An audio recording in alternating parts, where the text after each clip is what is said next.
নমস্কার, সুস্বাগতম। আপনারা দেখছেন জুডো ধামাকার নতুন পর্ব, সাথে আছি আমি জুডো। অভিমান চলচ্চিত্রটি আমি দেখলাম, পরিচালক হলেন ইন্দ্রদীপ দাশগুপ্ত এবং এই ছবির অন্যতম প্রযোজক এবং কাহিনীকার হলেন যিশু সেনগুপ্ত। অভিনয় করেছেন প্রসেনজিৎ চট্টোপাধ্যায়, যিশু সেনগুপ্ত, শুভশ্রী গাঙ্গুলি, কাঞ্চন মল্লিক এবং আরো অনেকে অভিনয় করেছেন। এই কাহিনী হচ্ছে আকাশ চ্যাটার্জি নামে একজন রক স্টারের। অনেক বছর পরে তাকে পাওয়া গেছে, তার খোঁজ পাওয়া গেছে।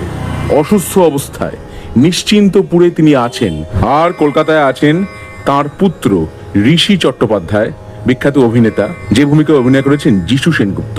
অনেক বছর পরে পিতা পুত্র দেখা হচ্ছে। পিতা পুত্রকে চিনতে পারছেন না। পুত্র বলছেন যে তিনি বিখ্যাত গায়ক আকাশ চ্যাটার্জির বায়োগ্রাফিক্যাল ছবি তৈরি করতে চান, এরকম নানা রকম কথাবার্তা। অন্যদিকে আকাশ চ্যাটার্জির সর্বক্ষণের সঙ্গী তার একজন ফ্যান গার্ল, যে ভূমিকায় অভিনয় করেছেন শুভশ্রী গাঙ্গুলি, তার নাম শ্রী। আর আছেন সর্বক্ষণের ম্যানেজার, যিনি একসময় আকাশ চ্যাটার্জির ম্যানেজারও ছিলেন, মাধব, কাঞ্চন মল্লিক। আকাশ চ্যাটার্জির স্ত্রীর ভূমিকায় অভিনয় করেছেন সোহিনী সরকার, অল্প চরিত্র। এইবারে বিস্তারিতভাবে বলতে গেলে কাহিনীটির মধ্যে অনেক লুপ হোলস আছে। কাহিনী দেখতে দেখতে আপনার মনে হবে, অনেক সময় মনে হবে ছবিটি কখন শেষ হবে। গানগুলি যেটা এই ছবির মূল সম্পদ হতে পারত, সেগুলি একেবারেই হয়নি, কারণ প্রায় সব গানই শুনে মনে হচ্ছে একই রকম সুর। সেই চলছে গড্ডালিকা প্রবাহ। বৈচিত্র্য আনবার সুযোগ ছিল এখানে, যেহেতু গায়ক, কিন্তু তা হয়নি। সৃজিত মুখোপাধ্যায় গেস্ট কম্পোজার সৃষ্টি করেছেন আদর বলে একটি গান। এবার সেই গানটা শুনতে আপনার মনে হবে প্রতুল মুখার্জির আমি বাংলায় গান গাই, সেই গানটার সাথে অনেক জায়গাতেই মিল আছে। এবারে প্রতুল মুখোপাধ্যায়ের গানটা কোত্থেকে ইন্সপায়ার, সেটা এখন আর বলতে চাই না, বলতে গেলে অনেক কথা বলতে হবে। স্ত্রী দর্শনা, তিনি একজন টিচার, তার চরিত্রটি অদ্ভুতভাবে তৈরি করা হয়েছে। তিনি তো আকাশ চ্যাটার্জি একজন রক স্টার, বিখ্যাত গায়ক, জেনেই তাকে বিয়ে করেছেন। এরকম হাফ বেকড চরিত্র লেখবার মানে কি বলতে পারবো না। তিনি অপেক্ষা করে বসে থাকেন।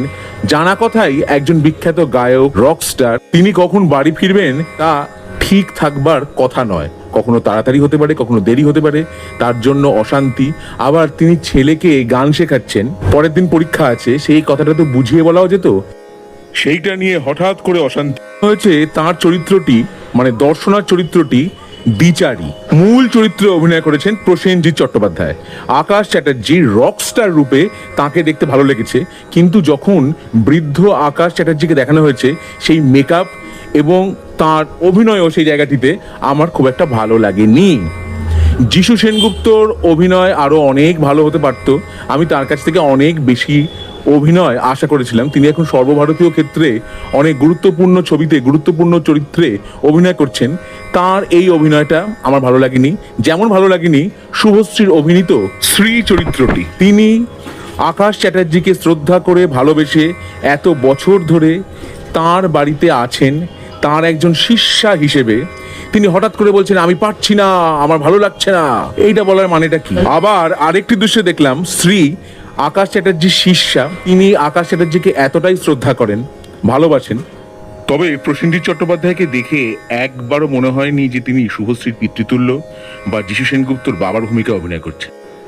তাহলে মেকআপটা আরো অন্যরকম দেওয়া উচিত ছিল। চিত্রনাট্য এবং সংলাপ লিখেছেন শ্রীজাত, অতিরিক্ত সংযোজন, চিত্রনাট্য এবং অতিরিক্ত সংলাপ লিখেছেন পরিচালক ইন্দ্রদীপ দাশগুপ্ত নিজে। তিনি এই ছবির সুরকার। একটা জরাজীর্ণ বাড়ি, কিন্তু বাড়িটা খুবই সুন্দর দেখতে।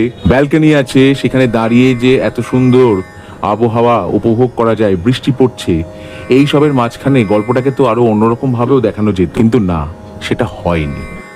সাম্প্রতিককালে প্রসেনজিৎ চট্টোপাধ্যায়ের অযোগ্য ছবিতে তাঁর পারফরমেন্স দেখে সত্যি খুব ভালো লেগেছিল। আর বিজয়নগরের হিরে তো বাচ্চাদের, শিশু কিশোরদের অ্যাডভেঞ্চার, সেটাও যথাযথ হয়েছিল। কিন্তু এই ছবিতে তাঁর কাছ থেকে আমি যা আশা করেছিলাম সেটা আমি পাইনি। ইমেজারির সাথে আমার মিল লেগেছে এই যে একজন বিখ্যাত শিল্পী, রকস্টার, হঠাৎ করে তিনি অন্তর্হিত হলেন। অনেক বছর পরে তাঁর একটি খোঁজ পাওয়া গেল। এইটার সাথে উত্তম কুমার অভিনীত সোনার খাঁচা ছবির মিল লেগেছে, যেখানে উত্তম কুমার অভিনয় করেছিলেন একজন বিখ্যাত গায়কের ভূমিকায়। অনেক বছর পরে তাকে যখন পাওয়া গেল, তখন তিনি সব কিছু ছেড়ে, সব কিছু থেকে দূরে তিনি আছেন। সেইটার সাথে একটা মিল আমি পেয়েছি। এই ছবির সম্পাদক হলেন সুজয় দত্ত রায় এবং ডিওপি হলেন প্রদীপ মুখোপাধ্যায়। তাহলে অভিমান দেখে কেমন লাগলো আমার অভিজ্ঞতা আপনাদের সঙ্গে আমি ভাগ করে নিলাম।